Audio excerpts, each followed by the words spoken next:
जय गणेश। स्वागत है आपका हमारे YouTube चैनल पर। भगवान गणपति की कृपा सदैव आपके परिवार पर बनी रहे। आने वाला प्रत्येक दिन आपके लिए शुभ व मंगलमय हो। आज हम सुनाने वाले हैं संकष्टी चतुर्थी व्रत कथा। माता पार्वती जी के पूछने पर गणेश जी ने कहा, हे माता, माघ में भालचंद्र नामक गणेश की पूजा करनी चाहिए। इसका पूजन षोडशोपचार विधि से करें। हे माता पार्वती, इस दिन तिल के लड्डुओं का दान करें व देवता को तिल के लड्डुओं का भोग लगाएं। ब्राह्मण की पूजा भक्ति पूर्वक करके उन्हें दक्षिणा देने के बाद लड्डुओं का दान करें। तिल के लड्डुओं का स्वयं आहार करें। इस संबंध में आपको हरिश्चंद्र का वृत्तांत सुनाता हूँ। सतयुग में हरिश्चंद्र नामक एक प्रतापी राजा हुए थे। वे सरल स्वभाव के एक सत्यनिष्ठ राजा थे। हे देवी, उनके शासनकाल में अधर्म नामक कोई वस्तु नहीं थी। उनके राज्य में कोई अपाहिज, दरिद्र या दुखी नहीं था। सभी लोग आदि व्याधि से रहित एवं दीर्घायु होते थे। उन्हीं के राज्य में एक ऋषि शर्मा नामक तपस्वी ब्राह्मण रहते थे। एक पुत्र प्राप्ति के बाद वे स्वर्गवासी हो गए। पुत्र का भरण पोषण उनकी पत्नी करने लगी।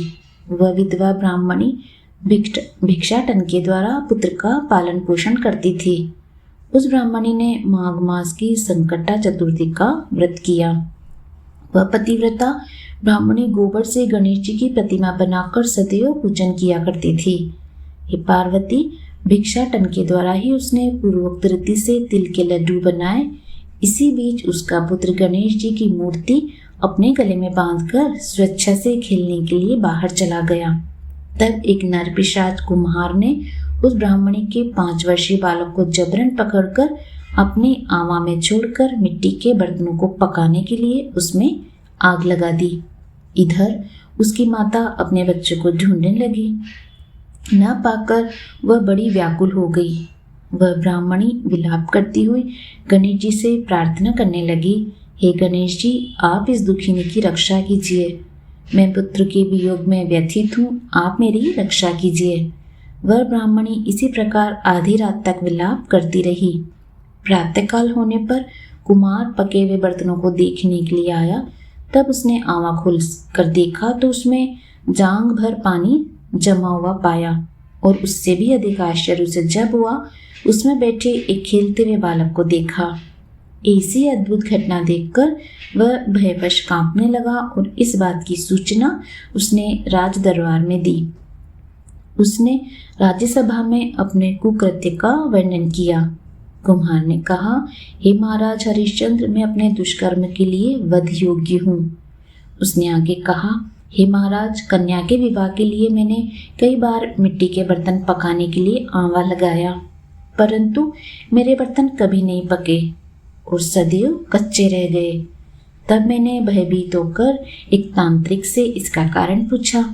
उसने कहा कि चुपचाप किसी लड़के की तुम बलि चढ़ा दो, तुम्हारा आंवा पक जाएगा।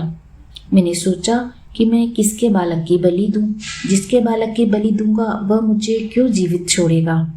इसी भय से महाराज मैंने दृढ़ निश्चय किया कि इसे ही बैठाकर आग लगा दूंगा। मैंने अपने पत्नी से भी परामर्श किया कि ऋषि शर्मा ब्राह्मण मृत हो गए हैं। उनकी विधवा पत्नी भीख मांगकर अपना गुजारा करती है। वह लड़के को लेकर क्या करेगी? यदि उसके पुत्र की बलि दे दूं तो मेरे बर्तन पक जाएंगे। मैं इस जघन्य कर्म को करके रात में निश्चिंत होकर सो गया।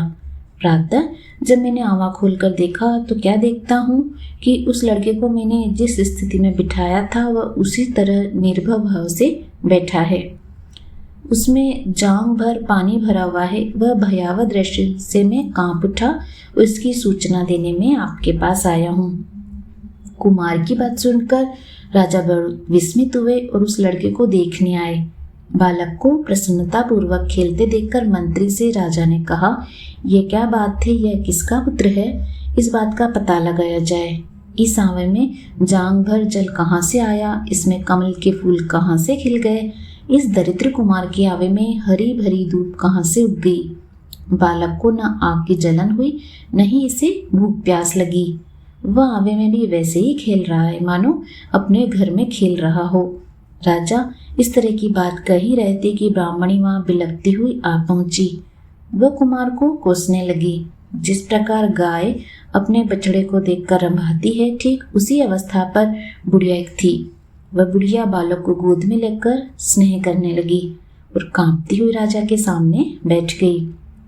राजा हरिश्चंद्र ने पूछा, हे ब्राह्मणी, उस बालक के न जलने का क्या कारण है? क्या तू कोई जादू जानती है अथवा तूने कोई धर्माचरण किया है जिसके कारण बच्चे को आंच तक नहीं आई?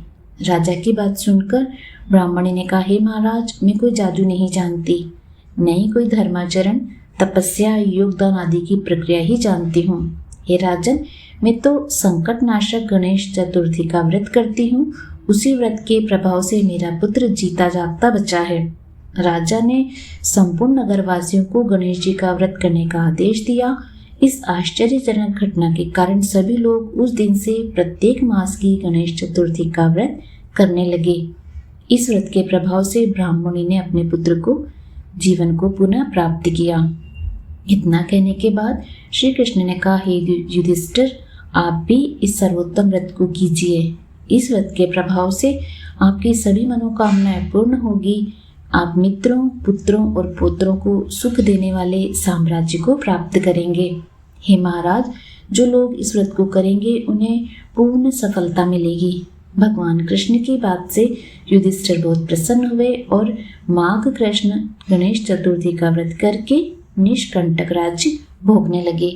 उम्मीद करती हूँ आपको ये कहानी पसंद आई होगी। इसी तरह की अन्य कहानियाँ सुनने के लिए आप हमारे चैनल से जुड़े रहिए व सब्सक्राइब अवश्य कीजिए। जय गणेश, जय चौथ माता।